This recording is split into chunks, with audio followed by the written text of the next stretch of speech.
Bienvenidos. En este caso, nosotros vamos a presentar un juego de roles donde estamos analizando el fallo que una juez determina la terminación de los contratos ocasionales de tres servidores del MIES: una mujer embarazada, una persona con enfermedad catastrófica y un trabajador sustituto de una persona con discapacidad, donde se vulneró sus derechos constitucionales fundamentales. Nosotros hemos hecho juego de roles donde nuestros compañeros van a actuar como mi persona Andrea como moderadora, Brian Viracocha como un estudiante de Derecho, Esmeralda Pascuel como especialista de talento humano, Alex Solano como analista jurídico, Janet López como defensora de los derechos humanos y Mayra Coello como una estudiante de administración pública. Entonces, empezamos, por favor. Compañeros, hoy analizaremos un fallo emitido por la jueza de la Unidad Judicial de Familia, Mujer, Niñez y Adolescencia de Iñaquito, donde se declaró la vulneración de los derechos de tres trabajadores del MIES, pertenecientes a los grupos de atención prioritaria. Cada uno de ustedes tiene el caso en sus manos y para iniciar quisiera preguntarles, ¿qué opinan sobre la relevancia de este caso en este ámbito jurídico? Hola chicos, ¿cómo están?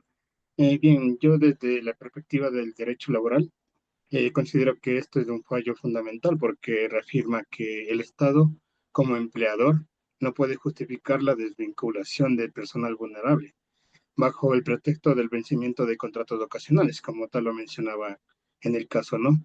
En esta ocasión, la jueza evidenció que hubo una relación laboral continua, lo que desnaturalizó la figura del contrato ocasional y violó así el principio de seguridad jurídica que estaba previsto en el artículo 82 de la Constitución.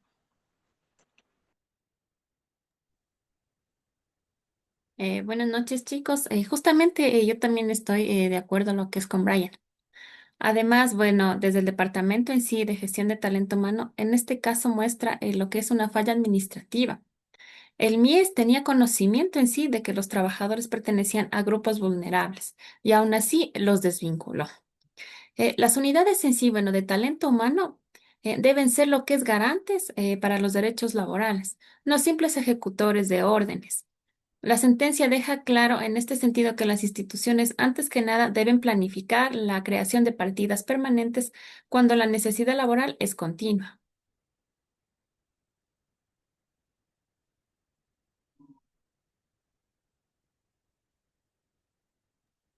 Alex, por favor, ayúdanos con tu respuesta. Muy buenas noches con todos. En conjunto, es importante que entendamos en parte qué resolvieron esas sentencias. La sentencia 1342, 16 de Acción Extraordinaria de Protección, eh, llevada a cabo el 21, en el año 2021, analiza una acción de protección presentada por una persona con discapacidad que alegaba vulneración de los derechos como la estabilidad laboral reforzada, igualdad material, seguridad jurídica, a causa justamente de una desvinculación, la cual vulneraba sus derechos. La Corte declaró que la Sala de lo Civil de la Corte Provincial vulneró el derecho a la seguridad jurídica y a la estabilidad laboral reforzada de la persona con discapacidad. Importante también es establecer que la estabilidad laboral reforzada para personas con discapacidad, sustitutos o personas que están haciendo otras actividades mientras estén en funciones, es independiente de la modalidad de contratación o limitación presupuestaria de la entidad. De igual manera, en la sentencia 2997 del 19 EP, Acción Extraordinaria de Protección, eh, ya colocada en el año 2023.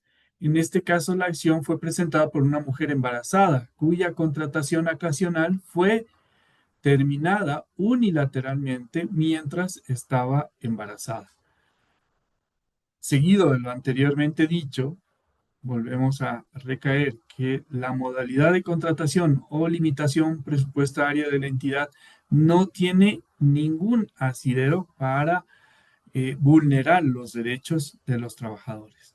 De igual manera, la Corte declaró la vulneración de derecho a la seguridad jurídica y ordenó dejar sin efecto las resoluciones previas, además de reparar mediante medidas concretas a estas personas. Es decir, esta sentencia refuerza la protección especial para mujeres embarazadas contratadas en modalidad ocasional y el deber de la entidad de respetar esta condición. Es importante que las entidades públicas y privadas se deba tener en cuenta que no basta con una renuncia genérica.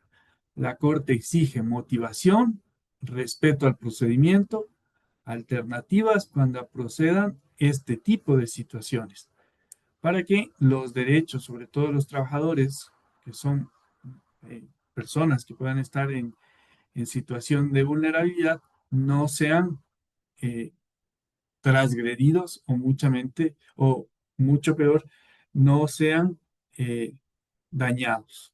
Eso es en respecto a este tipo de procesos. Muchas gracias, Alex. Por favor, si nos puedes ayudar, Janet, a dar tu opinión. Y bueno, desde el enfoque de derechos humanos, este caso es paradigmático, puesto que en el artículo 35 de la Constitución del Ecuador establece que las personas de grupos de atención prioritaria deben recibir atención preferente.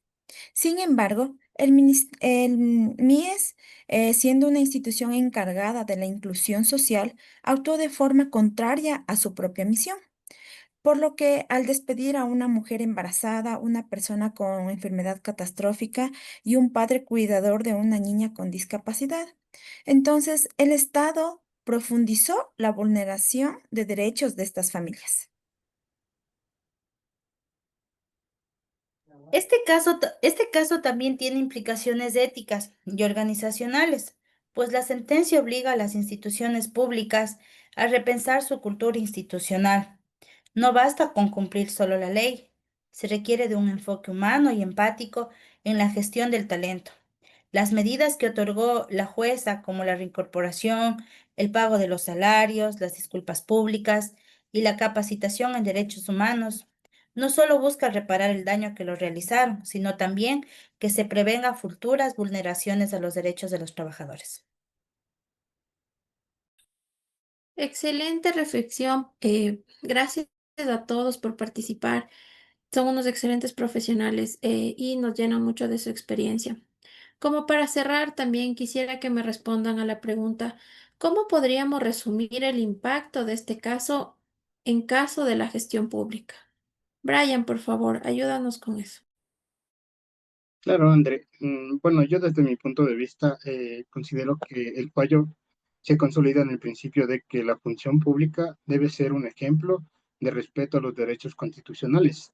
En esta ocasión, el MIES y todas las instituciones del Estado deben comprender que el contrato ocasional no puede ser usado para evadir responsabilidades laborales.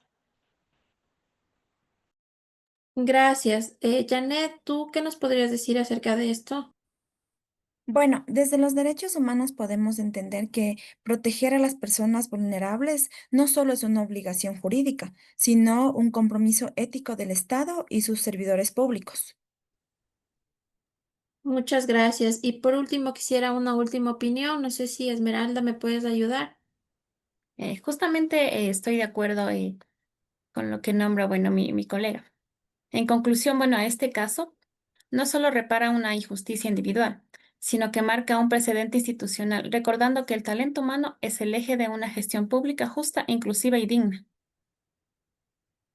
Muchas gracias, Esmeralda. Entonces, no sé cómo hacer, para hacer un pequeño resumen, en consecuencia se podría decir que la jueza acepta la acción de protección, ordenando la reincorporación de los trabajadores, el pago de remuneraciones y aportes pendientes y la publicación de disculpas públicas por parte del MIES. Como una conclusión general, podríamos decir que el fallo refuerza el principio de la administración pública.